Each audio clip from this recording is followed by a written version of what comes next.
जय हिंद दोस्तों। लक्ष्य क्लासेस में आपका बहुत बहुत स्वागत है।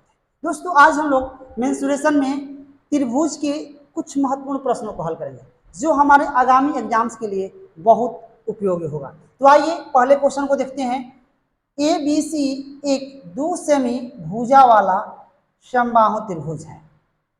ए कॉमा बी कॉमा सी को केंद्र लेकर, है ना, हम इसको मान लेंगे ए, इसको बी, इसको सी। कह रहा है कि ए बी सी को केंद्र लेकर एक सेमी अर्ध व्यास से तीन चाप खींचे गए हैं। देखिए यही एक सेमी लेकर एक चाप पे खींचा गया है, यहाँ एक चाप खींचा गया, यहाँ एक चाप खींचा गया। तो तीनों चाप से घिरे हुए त्रिभुज के अंत क्षेत्र का क्षेत्रफल होगा। देखिए हम लोग को इसका क्षेत्रफल ज्ञात कर लेना है, ठीक है। तो देखिए क्या करेंगे, सबसे पहले समबाहु त्रिभुज की भुजा कितनी हो जाएगी, 2 cm। और ध्यान रखेंगे कि ये तीन गो त्रिज्यखंड होगा, तीन गो सेक्टर होगा। तो इसमें देखिए आर बराबर कितना हो जाएगा, आर बराबर 1 हो जाएगा, थीटा बराबर कितना हो जाएगा 60 डिग्री। अब यहाँ ध्यान देंगे कि समबाहु त्रिभुज के क्षेत्रफल में से तीनों त्रिज्यखंड का क्षेत्रफल हटा देंगे तो क्या होगा, आपका इसका क्षेत्रफल आ जाएगा। तो समबाहु त्रिभुज का क्षेत्रफल क्या होता है, √3 बटे क्या होता है, भुजा स्क्वायर होता है। भुजा कितना दिया है इसका 2, तो यह कर देंगे हम 2 स्क्वायर, √3/4 होता है, ध्यान रखेंगे। और minus pi r square theta बटे 360 होता है। त्रिज्यखंड का क्षेत्रफल 3 से गुना कर देंगे, ठीक है।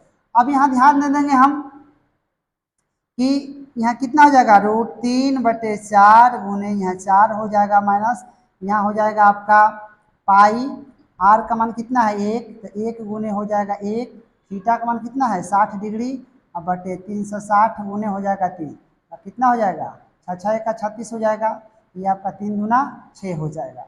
ये 4 से 4 कट जाएगा, यानी हम क्या कहेंगे कि √3 और माइनस क्या हो जाएगा पाई/2 cm स्क्वायर हो जाएगा आपका ये इसका क्षेत्रफल। यानी तीनों चाप से घिरे हुए इसका क्षेत्रफल कितना हो जाएगा, √3 माइनस पाई/2 सेंटीमीटर स्क्वायर। आइए अगले क्वेश्चन को देखते हैं। क्वेश्चन नंबर 2 है, किसी समबाहु त्रिभुज के अंतर्भाग में स्थित किसी बिंदु से तीनों भुजाओं पर डाले गए लंबों की लंबाइयां क्रमशः 6 cm, 7 cm और 8 cm है। त्रिभुज की भुजा की लंबाई क्या होगी। देखिए इसका सबसे पहले जानेंगे हम लोग की भुजा। भुजा की लंबाई बराबर होता है 2/√3 होता है P1 plus P2 plus P3, यानी P1 P2 P3 क्या है, डाले गए लंबों की लंबाइयां हैं। मान पुट कर देंगे 2/√3, ठीक है। P1 यानी 6, P2 7 और कितना 8, यानी 2 बटे हो जाएगा आपका √3, 8 7 15 6 कितना हो जाएगा 21।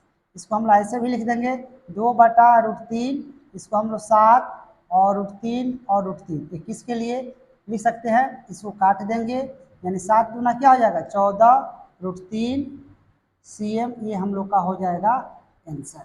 यानी त्रिभुज की भुजा की लंबाई हो जाएगी 14√3 cm, आंसर हो जाएगा।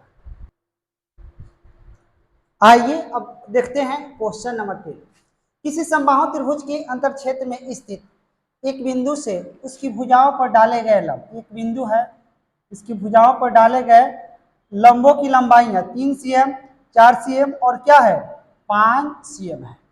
त्रिभुज का क्षेत्रफल होगा। देखिए सबसे पहले हम लोग क्षेत्रफल निकालने के लिए भुजा ज्ञात करेंगे त्रिभुज का। तो देखिए भुजा बराबर होता है 2/√3, ये आपका P1 plus P2 plus P3 होता है, ठीक है। 2/√3 हो जाएगा आपका 3 प्लस 4 प्लस 5, यानी हो जाएगा 2/√3, 5 4 9 3 12, ठीक है। अब इसको हम लोग 2/√3, इसको हम लिख सकते हैं 4√3 और √3 12 के लिए, ये कट जाएगा, यानी 8√3 cm क्या हो जाएगा भुजा। अब हम लोग समझेंगे समबाहु, समबाहु त्रिभुज का क्षेत्रफल क्या होता है, √3/4 साइड स्क्वायर होता है, ए स्क्वायर होता है, तो √3/4 और 8√3 का हम लोग स्क्वायर कर देंगे, तो √3/4 और 8 गुने 8 और कितना हो जाएगा √3 है ना, फिर कितना हो जाएगा √3। अब ध्यान रखेंगे 4 दूना हो जाएगा 8, ठीक है, तो 8 दूना हो जाएगा 16 और 2 को √3 है, 1 को 3 तो 48, ये हम लोग को हो जाएगा 48√3 सेंटीमीटर स्क्वायर, ये हो जाएगा समबाहु त्रिभुज का क्षेत्रफल। आइए अगले क्वेश्चन 4 नंबर देखते हैं। एक समकोण त्रिभुज की भुजाओं की माप सेंटीमीटर में लगातार आने वाले पूर्णांकों द्वारा दी जाती है, इसका क्षेत्रफल होगा। ध्यान रखेंगे कि लगातार पहले लेते हैं 3, 4, 5, ये दोनों का स्क्वायर का योग इसके स्क्वायर के बराबर हो जाएगा। अगर 2, 3, 4 लेंगे तो ये दोनों के स्क्वायर के बराबर नहीं आएगा, इसलिए इसको हम नहीं लेंगे। हम 1, 2, 3 भी ले सकते हैं, लेकिन लेंगे तो 2 का स्क्वायर 1 के स्क्वायर का ऐड करेंगे और 3 के स्क्वायर के बराबर नहीं होगा, ये भी नहीं होगा। तो 3, 4, 5 ये समकोण त्रिभुज की भुजा हो सकती है, तो इसका क्षेत्रफल निकाल लेंगे, है ना। क्षेत्रफल यानी एक ये आपका हो जाएगा 3, ये हो जाएगा 4, ये हो जाएगा 5। तो क्षेत्रफल 1/2 आपका आधार गुने क्या होता है, ऊंचाई होता है। 1/2 आधार हम ले लेंगे 4, ऊंचाई आपका कितना हो जाएगा 3, काट देंगे 2 दूनी के 4 यानी 3 दूना 6 सेंटीमीटर स्क्वायर, ये हो जाएगा इसका क्षेत्रफल। दोस्तों यदि हमारी वीडियो अच्छी लगे तो हमारे YouTube चैनल को सब्सक्राइब करें, फेसबुक पर देख रहे हैं तो फॉलो करें, लाइक करें, कमेंट करें और बड़े पैमाने पे पढ़ने वाले विद्यार्थियों के पास शेयर करें ताकि इनका लाभ उनको भी मिलता रहे। चलिए अगला क्वेश्चन देखते हैं, क्वेश्चन नंबर 5। किसी समकोण त्रिभुज की समकोण बनाने वाली भुजाएं 5:12 के अनुपात में है। यदि त्रिभुज का क्षेत्रफल 270 सेंटीमीटर स्क्वायर है तो कर्ण की लंबाई क्या हो।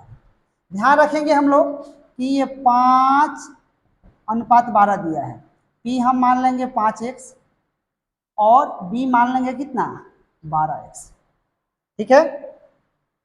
अब ध्यान रखेंगे कि त्रिभुज का क्षेत्रफल होता है 1/2 आधार गुने ऊंचाई होता है, यानी चलेंगे हम 12x और 5x, ठीक है। अब बराबर कितना दिया है क्षेत्रफल 270 दिया है, ये काट देंगे तो 6 हो जाएगा, तो क्या हो जाएगा 6 5 30 x स्क्वायर हो जाएगा बराबर 270, ये कट जाएगा, फिर ये काट देंगे तो 9 यानी x स्क्वायर इक्वल टू 9 यानी x बराबर कितना आ जाएगा 3। तो देखिए p कितना आ जाएगा, हम p निकालना है तो 5 गुने कितना कर देंगे 3 तो हो जाएगा 15, यानी इसमें ही x का मान पुट कर देंगे तो 12 गुना 3 कितना हो जाएगा 36। हमको क्या याद करनी है कर्ण, यानी h याद करनी है। कर्ण बराबर क्या होता है लंब स्क्वायर और प्लस क्या होता है आधार स्क्वायर होता है, ये ना होता है। लंब कितना है आपका 15, तो 15 स्क्वायर हो जाएगा, आधार कितना है आपका बढ़ती आई 36, 36 स्क्वायर हो जाएगा, ये 15 15 होता है 225 और 36 का स्क्वायर करेंगे तो हो जाएगा 1296, इसको हम लोग ऐड कर लेंगे तो हो जाएगा 15 से 21, 15 से 21 का होता है 39 वर्गमूल होता है, ये हम लोग को हो जाएगा कर्ण की लंबाई हो जाएगी 39 सेंटीमीटर स्क्वायर।